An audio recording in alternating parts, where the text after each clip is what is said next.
Of all the things I never expected to hear as a child, it would be that Henry Cavill will be executive producing and leading in a Warhammer 40k show released by Amazon. Now, I have good reason for not believing this would happen as a child, and I will justify that for you here and now. As a child, I had no idea Henry Cavill or Amazon existed. But I did know about 40k, and that I was obsessed with.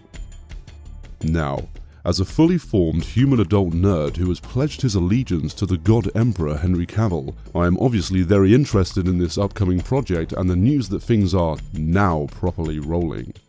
Back when the Iron Man movie was announced, I was very excited to see a cartoon hero I watched as a child get brought to live action onto the big screen. And I'd only consumed a little of that. Enough though to understand the character, what to expect, and to be looking forward to that red and gold armor that Tony Stark was saving the world in, brought to life. On some reflection, I see now why I was so enamored with the idea of armored super soldiers running around and shrugging off bullets and missiles like they were nothing. 40k had clearly had an influence on my daydreaming from a very young age. So, in contrast to the MCU, the idea of there being some kind of 40k cinematic universe just a few years away is enough to have me personally help fund the project by opening my wallet and buying some more minis that I have no time to paint. Now then, onto the most recent official update from Games Workshop. Back in December last year, we announced Games Workshop and Amazon Studios had signed an agreement in principle to work together to bring the Warhammer 40,000 universe to screens, big and small. I'm glad to see they have intentions for both the large cinematic theatrical experience that allows people to just sit in one place and fully immerse themselves into the moment, as well as that home-based streaming medium, allowing them to tell more long-form stories with involved details and story arcs to really establish the world building while also satisfying us lore nuts. Well, today we have an update, and it's one we've been longing to hear. We've now signed the full agreement, and the next stage can begin. Very good to know that a full agreement has been signed. I can imagine both parties will be very happy when this all works out. Now comes the fun part. Working out all the creative details of our partners and getting the first script written and into production. What Warhammer 40,000 stories should we tell first? Should we kick off with a movie or a TV show? Both? Again, nice to see that they are doubling down on the idea that they will be pursuing the big and little screen releases, possibly within weeks or months of each other. It's also interesting to see that they're not taking adapting the books off the table. We could actually see the Horus Heresy in live action, though that would be a massive project. All we can tell you right now is that an elite band of screenwriters, each with their own particular passion for Warhammer, is being assembled to help bring the setting and characters you love to the screen. This illustrious group will be championed by Henry Cavill, who stands ready to take his place as executive producer, bringing his pen, sword, and/or spear to the project. And/or spear. Is that a Custodes hint? Championed by Henry Cavill.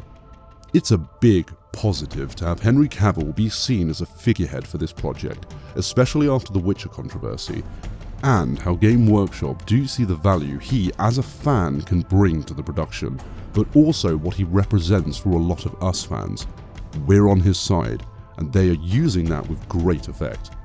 Obviously, it is to be expected to see a fair bit of Black Library writers get involved too, which really will be the defining aspect of the whole thing. Though Games Workshop and Amazon will be contending against other shows and movies out there on different streaming services, which will be how they are pulling in their new audience, when it comes to their current fan base, they are competing against themselves. Will they clash with their own lore? Will they write completely new stories? How do they line up with the books? Will they want to turn the books into live action? Will it work? The fans already have a universe they love, and if this bid by Games Workshop and Amazon doesn't work for the fans, then it will be discarded by those fans, and Games Workshop and Amazon will more likely push their focus to increasing their new fans, which may transform 40k as we know it. Maybe for better, maybe for worse, who knows? I'm all for change and progress. I'd personally just like to see Grimdark remain Grimdark. Anyway, onwards. TV and film production is a mammoth undertaking. It's not unusual for projects to take 2 to 3 years from this point before something arrives on screen. Still, things are now properly rolling, and you can bet we'll bring you all the latest updates and cool snippets as soon as we're able. Not subscribed to our newsletter? You might be— oh, whoops, sorry, copy and pasted a little too much there. Productions do take a long time, and honestly, the most I want to hear about from it is that it's doing well and to stay excited. I'm all for speculation, in fact I love it, but leaks are something I'll be staying well clear of. This will be our first look into a brand new frontier for 40k, and I for one want to see it with fresh eyes. Speaking of speculation, shall we? Henry Cavill has gone on record as saying that he wants to be careful about what characters he plays in the Warhammer Cinematic Universe, as he only gets to do it once. Once he is one, he can't do the others. So, when the interviewer mentions Eisenhorn, he gives a little pause before saying if he did Eisenhorn, it would burn Primarchs for him, as well as Captain Generals. There are a lot of characters from the Warhammer universe that I want to be, but I can only really be one, because once I'm one, then I can't be others. If it were to ever happen, if there were to be anything live action, I would have to be very aware of that. It is obviously character rich, especially the 40k universe. I suppose I could play a different character from the Warhammer Fantasy universe versus the 40k universe, but again, I'm now just dreaming. So I'd have to speak to the guys at Games Workshop and see what happens. 5 years, you'd make a very good Gregor Ryzen, I think. That would be exciting, yes, but then I burn Primarchs and the Captain General, so I don't really know. So, we see here that he definitely has his sights set very high on characters with impact across the 40k universe, which could easily include titans like Constantine Baldor, Trajan Valoris, or any Custodes really, maybe even Ra. He could pull off any of these characters. An interesting one we could see him as is either Alfarius or Amigon. A good way for Games Workshop to finally shed some light on which is actually alive. Some of the most mysterious Primarchs that could well do with some exposure, and if GW wants us to receive them in a positive light for whatever intention they might have with their story, a great way to do that would be having Henry Cavill play the part. And one last one I think could be interesting is Captain Titus from the Space Marine games. With the second one coming out soon and a third one likely on the way as originally planned, he could be fresh in the minds of the fanbase, while also being a simple enough story with the Astartes to help ease new fans in. Though, of course, with Henry Cavill's comments, Titus is likely not big enough a character for him. As for the story, it's a topic myself and my brother have discussed a few times, and it often comes up that starting with a Space Marine based story might be too hard to bring in a new audience.